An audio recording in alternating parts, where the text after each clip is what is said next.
Well, welcome everyone to my little testing facility. Hope you guys are all having wonderful days so far. So back when the European DLC released, I released a video that kind of covered a lot more innovative practices for all the new items that we got in that DLC, and I figured we would kind of do the same thing with the Conservation DLC. I know a lot of people may have seen my video on the Conservation DLC, and why I feel like it really didn't hit as good before. So I'm kind of taking this time to go throughout here with a few tips and tricks from a few of my friends and really figure out how we can best use these pieces, how we can do some innovative ways of using them, if that makes sense.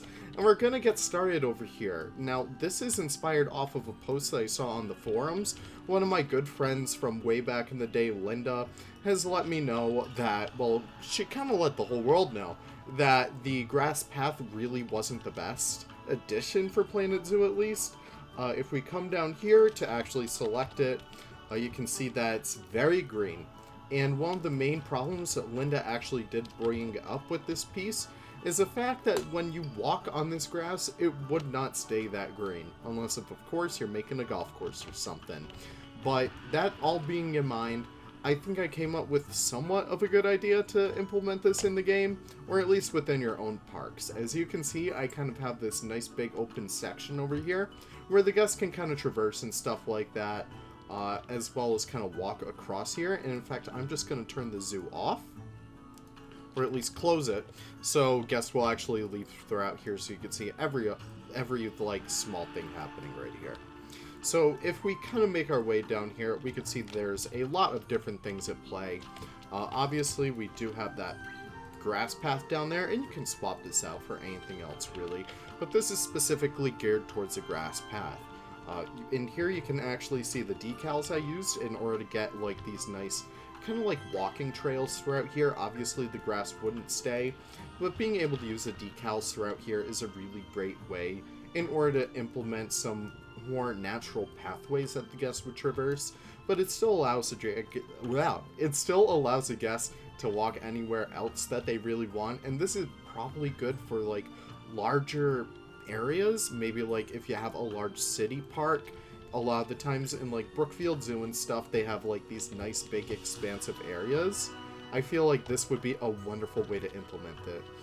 You can also make it look a little bit more natural by implementing some of the periwinkle grass, some of the Yorkshire foggrass, as well as any of these smaller kind of flowers that we did get within the Conservation DLC. All these together will really help to elevate your builds a lot more and integrate some more guest interaction in here as well. It's really awesome just to see all this come into play and see the guests and keepers kind of walk over that. So that's one of the new uses I found for that. And also, we also have these nice little planters over here, so it's a really easy way to implement that at least. You usually just hold Control and Shift. You hold both of those together and you should be able to elevate them just a little bit. You can do that with really any other path. You can have it with the mosaic path. You can have it with even these, which are the null paths. Really awesome way to implement some like planters and stuff. That's easily one of my favorite ways to use it. Now, of course, this is for free build users only. Mods are not officially endorsed by Frontier, but I still like to include some things about them. Free build allows you to go down as far as 1 meter, and this actually allows for very tiny things in here. And since I have curbs on, you can see that all these curbs kind of happen over here, but one of the things I love in particular is this one right over here. So I'm going to take off curb and I'm going to put railing on ground path. And if you just click Y, I don't know why it's obstructed, we could just put one right there. They make really awesome tree guards, so you could just put your little trees right there, really nice and easy. And they look really good too. They blend in really well, and it's just these nice intricate kind of pieces that we don't really have access to in the game, so it's just a really awesome way to kind of bring that in here. Now, I said this in the original prop overview video, but the Siamang and Amur leopard statues are good when they're turned upside down. Over here I have kind of like a makeshift Zen garden. Using all of these pieces, I kind of group them all up, and I turn them all upside down. Here they are. But it's a really awesome way just to get these nice copy rock kind of structures. And it's just a really nice way to implement some more rock types in the game. If I do look up rocks, we don't really have anything much like this. The faux rocks are awfully jagged, even the smaller ones, even if you use the tips of them. Even the tips over here are relatively jagged as well. Not really what you're going for if you're going for a nice kind of relaxing zen area. Scrolling past all of these, we also have stuff very much along the lines of the actual rocks from base game. They're very jagged, very much rocky. When you want to build something like this, these are the pieces for that right there. Moving on through here, this is where we get into my good old buddy Julius's territory. I was kind of sitting down with him trying to figure out how to best use these pieces, and he came up with some really intricate ideas, and we kind of came up with this one at the same time, which I thought was kind of funny. So of course we have the Insect Hotel, very specific piece over here, but you can use it in a wide variety of different factors. Obviously on its own, it's a really awesome piece, but if we look over here, we have a few different ways we can use it. Number one, I actually have it representing a roof over here. So I was actually able to make a little bit of a guest shed, not a guest, but keeper shed, where I have a bunch of kind of like bins and stuff like that right over here. And they make for really awesome looking sheds at that. And yeah, they're just such an awesome texture and a really awesome way in case if you guys don't want to do any custom roofing. But what Julius came up with, and I love this over here, Nick came up with this one too, with the nest, with the, what do you call that, the common saltwort dry. But this is just a chicken coop or a bunny hutch. Really awesome way to integrate some more farm stuff into the game. And it's just really awesome just in terms of how small scale it is.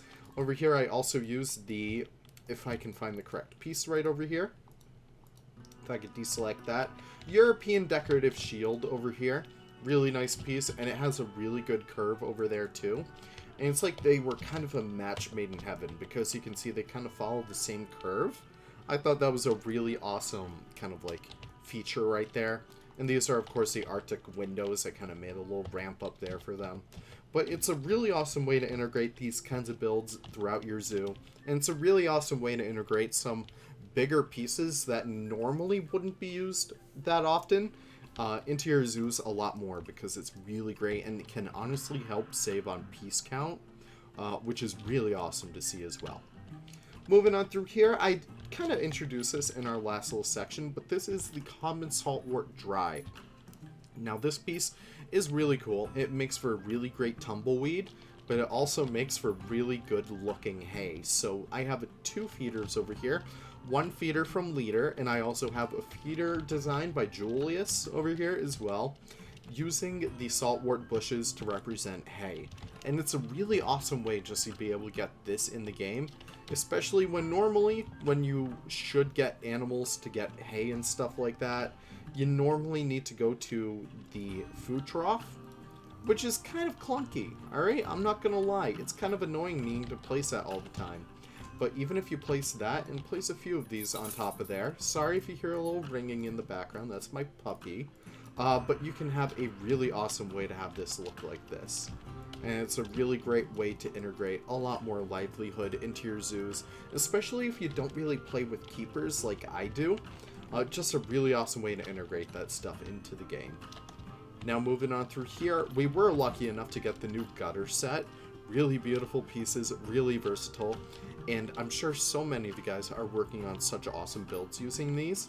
But Julius actually came up with something really awesome, and this came directly from him. These are actually a really great way to integrate a lot more stuff like ferrets and gerbils into the game, even if they're implied. Ferrets oftentimes will traverse these small kind of like condensed areas a lot more, especially through tubes and stuff, and these are a really awesome way to kind of like hide animals, especially for like smaller animals like tortoises and stuff like that. So that is something I really love to see right over there. Last but not least, I also have the grass panels, really beautiful pieces. And what I really do love about these guys is that they have a wonderful wooden backside. I like to integrate these a lot as crates and stuff like that. You guys may have seen City Conservation Center. That's a really fun series where I was able to integrate these into actual walls and stuff like that. They make for really useful pieces. especially when you're working on some larger backstage areas, kind of like this. Especially when you're combining them, kind of like as storage crates or something like that. Well, that's about it that I have today, you guys. Thank you so much for tuning in.